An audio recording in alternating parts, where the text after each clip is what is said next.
Just 'cause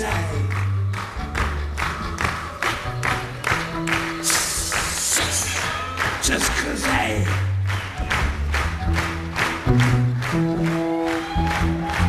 just 'cause I shot that fat bitch down.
Eyes crying in the rain.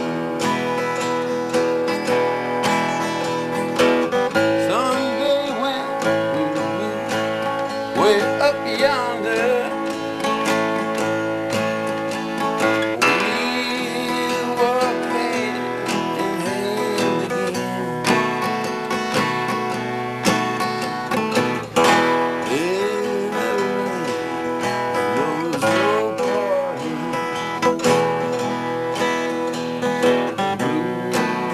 eyes crying in the rain. Eyes crying in the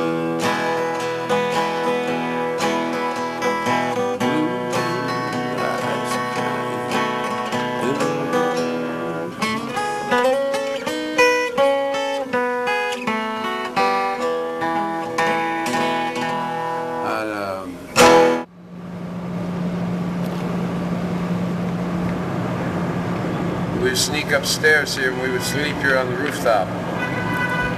So this was our sanctuary. There's always been a mattress or a couch like over there somebody threw out and you could sleep on it. Well, it goes back to when I was very young, 14 years old. And it first started out when I was very young with my brothers listening to the radio at the breakfast table. To the radio? Yeah, the radio. 50s? Yes, and I remember my brother Michael, he's with God now. He said, you know what that is? And I said, what's that? And it was, there is a rose in Spanish Harlem.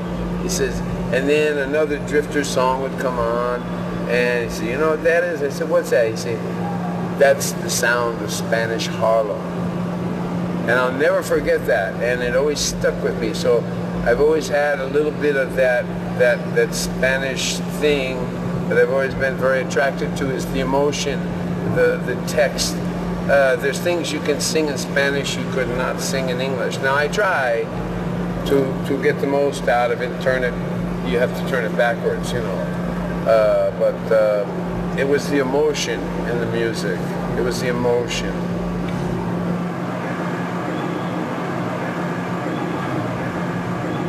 I had to escape a town that I was born in, which is a factory town called Stanford. Now it's changed now. It's a little bit kind of yuppie, but at the time, my grandmother worked in the factories, my mother worked in the factory. She was also a telephone operator. My father was a carpenter.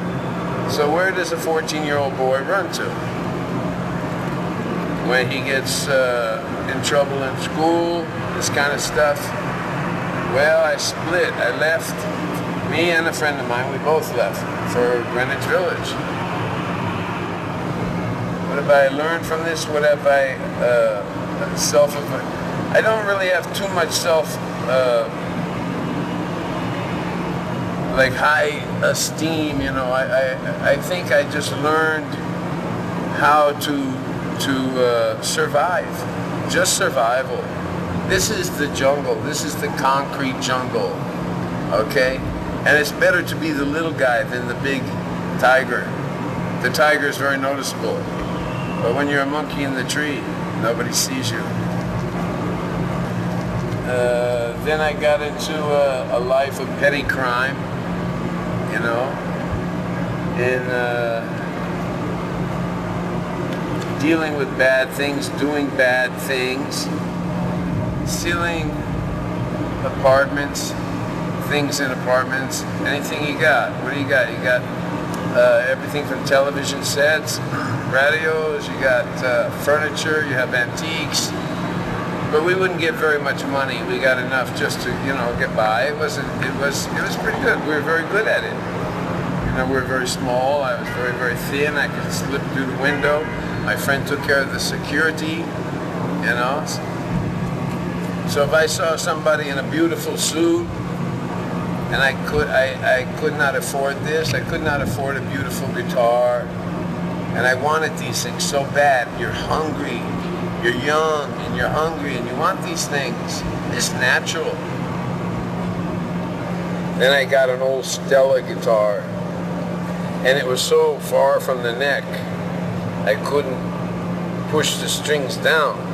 So I got a bottle, and I broke the bottle here.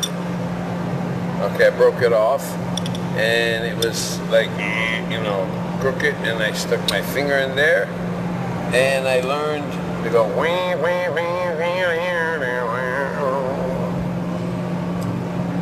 The first guitar I bought for, and this is, we're going back to 1975, and I didn't have very much money. I had $13. So I look in the newspaper and I saw this guitar for $13, and it was ugly. It was orange.